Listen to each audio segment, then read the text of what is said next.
तो गाइस मैं हूं आयुष और आप देख रहे हैं रेसल इंडिया। स्वागत है आपका आज की इस वीडियो में जहां पे हम बात करने वाले हैं आज डब्ल्यूडब्ल्यू मंडे नाइट रॉ के बारे में। The final Monday Night Raw before WWE Night of Champions. जी हां, और ये एक गो होम शो था जहां पे जो मेन स्टोरी थी वो डेवलप करी जा रही थी against Cody Rhodes and Brock Lesnar. Seth Rollins की इंटरव्यू में काफी सारी कमाल की चीजें सुनने को मिली हैं।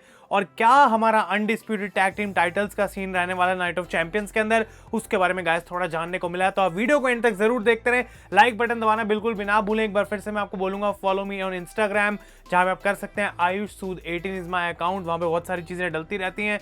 तो अगर आप मतलब डब्ल्यूडब्ल्यू और इन सब चीजों के अलावा भी देखना चाहते हैं कि भाई व्हाट इज गोइंग ऑन, तो आप उसके लिए मुझे फॉलो कर सकते हैं। Link is down below in the description. और डब्ल्यूडब्ल्यू में इंडिया में जो इवेंट होने वाला है उसके ऊपर एक कमाल का पॉडकास्ट आया था रिसेंटली।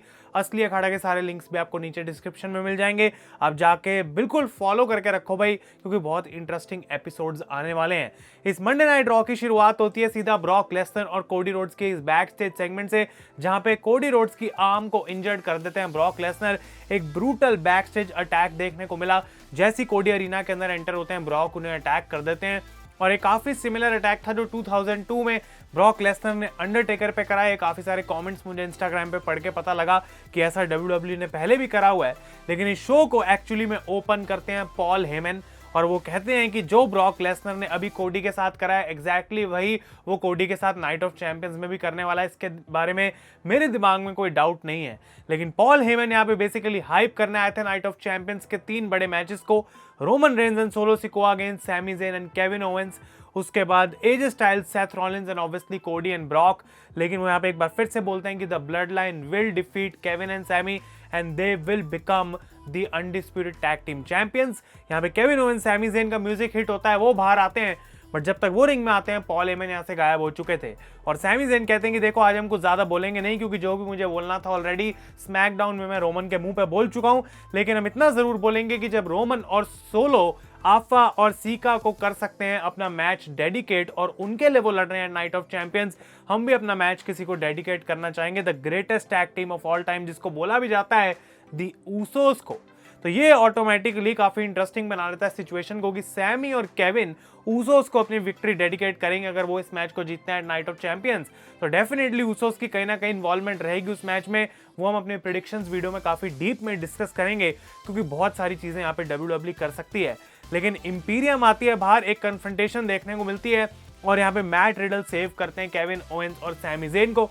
एक ब्रॉल में कन्वर्ट होता है, but this was setup as the main event of Monday Night Raw, यानी कि सैमी, केविन और रिडल अगेंस्ट द इंपीरियम। इसके बाद ब्रॉन्सन रीड का मैच देखने को मिला रिकोशे के साथ, जो कि काफी अच्छा मैच था। आई होप आई विश कि डब्ल्यूडब्ल्यू रेसलिंग पे अगर ऐसी फोकस करते रहे और इंटरेस्टिंग मैचेस हमें देती रहे, तो भाई हम रेसलिंग की ज्यादा बात करेंगे अपनी वीडियोस में, स्टोरी लाइन से भी ज्यादा। ये कमाल का मैच था। ब्रॉन्सन रीड की जो अभी तक प्रेजेंटेशन रही है वो मुझे काफी अच्छी लग रही है रॉ पे। अनफॉर्चुनेटली रिकोशे यहाँ पे हार गए, लेकिन ब्रॉन्सन के लिए जो डब्ल्यूडब्ल्यू का एक पाथ लग रहा है उनको पुश देने का, वहां पे गाइस ब्रॉन्सन रीड को आज विक्ट्री मिली ओवर रिकोशे। उन्होंने सुनामी लगा के इस मैच को जीत लिया। इसके बाद सेथ रॉलिंस की पार्ट 3 ऑफ हिज इंटरव्यू, जो कि एक बड़ा पार्ट था, और रोमन रेंज अनडिस्प्यूटेड चैंपियनशिप, और साथ के साथ WWE world heavyweight title, Night of Champions, AJ Styles, काफी सारी अलग अलग चीजों के बारे में रॉलिंस ने यहाँ पे बात करी, उसको हम कवर करेंगे। तो उनसे पूछा जाता है कि क्या उनके थॉट्स हैं रोमन रेंज के ऊपर। तो सेथ रॉलिंस कहते हैं I love Roman Reigns but I don't like Roman Reigns, और यही ब्रदरहुड होता है। मैं उसको लव करूंगा because he is my brother. जिस भी टाइम पे वो मुझे मिलता है तो मेरे लिए रिस्पेक्ट है, इस वजह से सिर्फ प्यार है रोमन रेंज के लिए कि भाई वो मेरे साथ इतने टाइम से था। लेकिन अभी जो रोमन रेंज इंसान बन गया है, जो चैंपियन वो बन गया है, उसके लिए मेरे पास बिल्कुल भी कोई रिस्पेक्ट नहीं है। सेथ रॉलिंस कहते हैं कि रोमन रेंज वो इंसान है जिसने सारी अपॉर्चुनिटीज बाकी लोगों से दूर खींच ली हैं, बिकॉज वो ग्रीडी हो गया है, उसको सब कुछ चाहिए। तो ये जो वर्ल्ड हैवीवेट चैंपियनशिप आ रही है, ये मेरे को इसलिए जीतनी है ताकि मैं अगर चैंपियन बनता हूं तो मैं तुम लोगों को रोमन के बारे में भुला सकूं। We all forget Roman. इस इंडस्ट्री को हम आगे बढ़ाएं, और उसके बाद ऑब्वियसली इस चैंपियनशिप की जो प्रेस्टीज है इसको हम ऊपर लेके जा सकें। और उनको जब एजे स्टाइल्स के बारे में पूछा जाता है तो रॉलिंस यहाँ पे कहते हैं कि 2006 में एजे का सेथ के साथ मैच हुआ था, कहीं किसी और ही इंडी कंपनी में, कहीं किसी मैच में। लेकिन रॉलिंस कहते हैं उस पॉइंट पे हमें पता था कि भाई हम कितने अच्छे हैं। मैं अपने आप को रॉलिंस कहते हैं कि कहता हूँ the greatest in ring performer, लेकिन एजे स्टाइल्स की अगर हम बात करें तो मे बी वो एक ग्रेटेस्ट है। ये एक ऐसी आर्ग्यूमेंट है जो एजे मेरे सामने रख सकता है, वैलिड है वो। मे बी मैं खुद ही आर्ग्यू करूंगा कि शायद AJ is the greater in ring performer. तो वो क्लियरली इस चीज के लिए रेडी है, लेकिन वो प्रूव भी करना चाहते हैं, एक पॉइंट प्रूव करना चाहते हैं। और सेथ रॉलिंस के काफी कमाल के वर्ड्स थे आज अपनी इस इंटरव्यू में। ये आगे कंटिन्यू होती है शो में लेटर, उसके बारे में गाइस बात करेंगे, तो आप वीडियो को जरूर देखते रहें। जोई स्टार का मैच होता है कैंडिस लेरे के साथ। आई थिंक जोई स्टार की एक अच्छी कैंडिडेट बन सकती हैं down the line for a championship. अभी बहुत अर्ली है, लेकिन यहाँ पे वो जीत गई और रिया रिप्ली को नटालिया दी जा रही है for a championship shot. I don't know उसके पीछे WWE का क्या रीजन है, तो समझ नहीं आ रहा है। तो ये ब्रॉक लेसनर कोडी रोड्स पे हम वापस आते हैं, और अब हमको पता नहीं था कि कोडी की कंडीशन क्या है, क्या होगा, क्या ये मैच से वो बाहर हो गए हैं, क्या WWE दिखाएगी। तो ब्रॉक लेसनर जाते हैं और गोरिल्ला पोजीशन में मुस्तफा अली के आगे से निकल के उनको बोल के जाते हैं गेट अ लाइफ किड। और वो बहुत फनी था। पर वो रिंग में आके बात करते हैं किस तरीके से अब कोडी रोड्स आज बाहर नहीं आएगा मंडे नाइट रॉ में। इनफैक्ट कोडी रोड्स की आर्म टूट चुकी है and he will not compete eight Night of champions. पर ब्रॉक कहते हैं कि भाई देखो, मैं तुम लोगों को लेट डाउन नहीं करने वाला, मैं एक ओपन चैलेंज करता हूं और जो भी बंदा आएगा वहां से बाहर सबसे पहले I will fight him at Night of Champions. लेकिन और कोई नहीं बल्कि कोडी आते हैं बाहर और पूरा उनको यहाँ पे जो है स्लिंग पहना रखा है, उनको बर्फ डाल रखी है उनकी बाजू पे, ट्रीटमेंट उनको मिल रही है। But he comes to the ring and tries to fight Brock Lesnar. But उस कंडीशन में वो पॉसिबल ऑब्वियसली नहीं था। ब्रॉक लेसनर किमोरा लॉक लगाते हैं और ज्यादा जो डैमेज है पहुंचाते हैं कोडी रोड्स को यहाँ पे।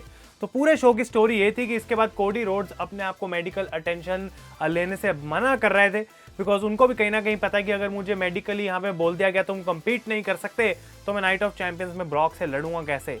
और एक और आगे बड़ी अपडेट हमें देखने को मिली जब कोडी रोड्स ने कन्फ्रंट करा शो पे ट्रिपल एच को, उसके बारे में हम गाइस अभी बात करते हैं।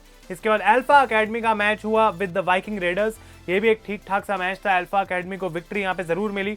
आई थिंक इनको मौका मिलना चाहिए भाई टाइटल्स के लिए down the line. I don't know WWE क्यों वैसा नहीं कर रही है, but alpha academy is really over with the crowd और वी वांट ओटिस की इतनी सारी चैंट्स आज हो रही थी। इसके बाद नाकामुरा का मैच हुआ फिन बैलर के साथ, एक और बढ़िया रेसलिंग मैच देखने को मिला। और ये दोनों ऐसे सुपरस्टार हैं जो अभी काइंड ऑफ एक ऐसे मिडिल पोजीशन में फंसे हुए हैं, ना तो बहुत एक्साइटेड कुछ बड़ा कर रहे हैं, ना बिल्कुल ही बेकार है। तो आई थिंक WWE कहीं ना कहीं जजमेंट डे को स्ट्रॉन्ग रख रही है शो पे, जो कि एक अच्छी बात है। और यहाँ पे फिन बैलर ने डिफीट करा नाकामुरा को, जो मेरे लिए सरप्राइज जरूर था, लेकिन आई थिंक इसका मतलब ये कि जजमेंट डे को strong as a faction build करा जा रहा है। कोई भी बंदे को एक वीक लिंक अभी तक नहीं दिखाया गया है, but this was a good match. Raquel Rodriguez का मैच होता है सोनिया डेविल के साथ, और मैच के बाद ये बिल्कुल एक रैंडम मैच, मुझे कुछ खास यहाँ पे लगा नहीं। शॉर्ट्जी आके हेल्प करती है रकेल की और अब वो उनकी पार्टनर बनेंगी नेक्स्ट वीक मैच में, जो कि डिसाइड करेगा new women's tag team championships, because Liv Morgan हो चुकी हैं इंजर्ड। इसके बाद ट्रिश स्ट्रैटस और बेकी लिंच की कॉन्ट्रैक्ट साइनिंग देखने को मिली फॉर नाइट ऑफ चैंपियंस, जो उनका मैच होने वाला है। और ट्रिश कहती है मेरी पहली फर्स्ट एवर कॉन्ट्रैक्ट साइनिंग है, और बेकी मुझे पता है तुम्हारे लिए कोई बड़ी बात नहीं है बिकॉज तुम इतनी सारी कॉन्ट्रैक्ट साइनिंग का पार्ट रह चुकी हो, लेकिन इस वजह से तुम्हें इतनी सारी कॉन्ट्रैक्ट साइनिंग मिली है बिकॉज उसका रीजन मैं हूं। जो सब मैंने किया वो उसकी वजह से तुम आज यहां तक पहुंची हो। और ये गाइज एक अच्छा शॉट ट्रिश ने दिया बेकी को कि मुझे एक ब्रोकन नोज की जरूरत नहीं पड़ी पॉपुलर होने के लिए इस कंपनी में, जो कि मस्त था। लेकिन उसके बाद बेकी का promo was awful. I think मतलब बेकी कोशिश जरूर करती है, मेरी कोई ऐसा हेट नहीं है बेकी के अगेंस्ट, लेकिन आई डोंट थिंक उन पे ये चीजें सूट करती हैं जो उनका स्टाइल है, जिस तरीके से वो बोलती हैं। ऐसा लग नहीं रहा था इस पूरी सेगमेंट में कि एक दूसरे की कोई बेइज्जती कर रहा है, बिकॉज क्राउड को भी कोई इंटरेस्ट नहीं था।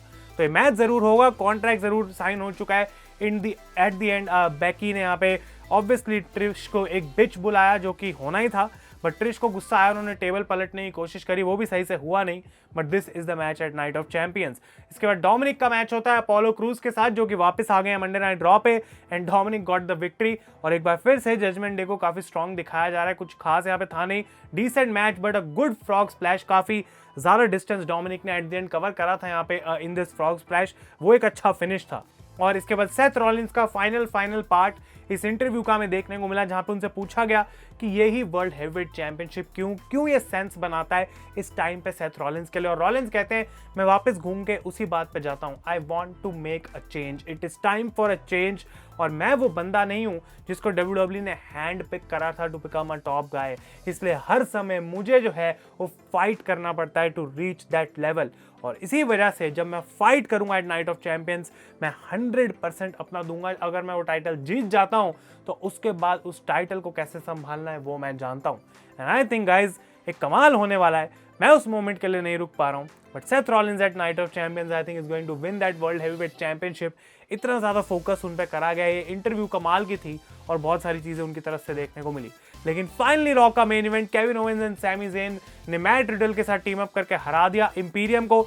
ये भी एक अच्छा मैच था नो डाउट, और गुंथर को यहाँ पे पिन तो नहीं होना था ऑब्वियसली, वो बात हम जानते हैं। लेकिन इसको 5 मिनट शो में बचे थे जब मैच को खत्म कर दिया गया, और सैमी ज़ेन केविन ओवेंस काफी कॉन्फिडेंट लग रहे हैं कि वो भाई किसी भी हालत में अपने अनडिस्प्यूटेड टाइटल्स हारने नहीं वाले हैं एट नाइट ऑफ चैंपियंस। लेकिन रॉ खत्म होने से पहले जो फाइनल सेगमेंट थी, it was Cody Rhodes in the back. बाहर से आवाज आती है कि क्या मैं अंदर आ जाऊं। कोडी कहते हैं मुझे कोई हेल्प नहीं चाहिए, पर बंदा तब भी अंदर आ जाता है, और वो और कोई नहीं थे बल्कि ट्रिपल एच थे। तो ट्रिपल एच आके कोडी को मनाने की कोशिश करते हैं कि भाई तुम्हें मेडिकल ट्रीटमेंट की जरूरत है, लेकिन कोडी कहते हैं ऐसा नहीं होने वाला। ट्रिपल एच कहते हैं तुम डर रहे हो इस बात से कि वो तुम्हें बोलेंगे तुम्हारी आर्म टूट चुकी है और तुम कंपीट नहीं कर सकते। और कोडी कहते हैं इस पॉइंट पे क्या ही बच गया मेरे पास ब्रॉक लेसनर से डरने के लिए, और इसी वजह से चाहे जो भी मेरी कंडीशन हो तुम बताओ ट्रिपल एच तुम क्या करते। और ट्रिपल एच की जैसी शांति हुई, कोडी रोड्स ने कहा मैं नाइट ऑफ चैंपियंस में जा रहा हूं and I am going to fight Brock Lesnar. तो भले ही कोडी रोड्स इज इंजर्ड, भले ही कोडी रोड्स को बहुत ज्यादा दिक्कत होने वाली है, बट वो एक फाइट करने जा रहे हैं in Night of Champions in Jeddah Saudi Arabia. और इस सैटरडे नाइट को गाइज कमाल होने वाला है। नाइट ऑफ चैंपियंस एक काफी स्टैग्ड शो लग रहा है, बड़ा इंपॉर्टेंट शो है in terms of story telling, और क्या WWE आगे लीड करती है in money in the bank और फिर समर स्लैम। तो आप लोगों को अगर ये रॉ का रिव्यू अच्छा लगा इस वीडियो को डेफिनेटली गाइज लाइक बटन दबाएं। अपने ओपिनियन शो के बारे में मुझे कमेंट्स में बताना ना भूलें। तब तक के लिए thank you so much for watching. मैं हूं आयुष और आप देख रहे हैं रेसल इंडिया।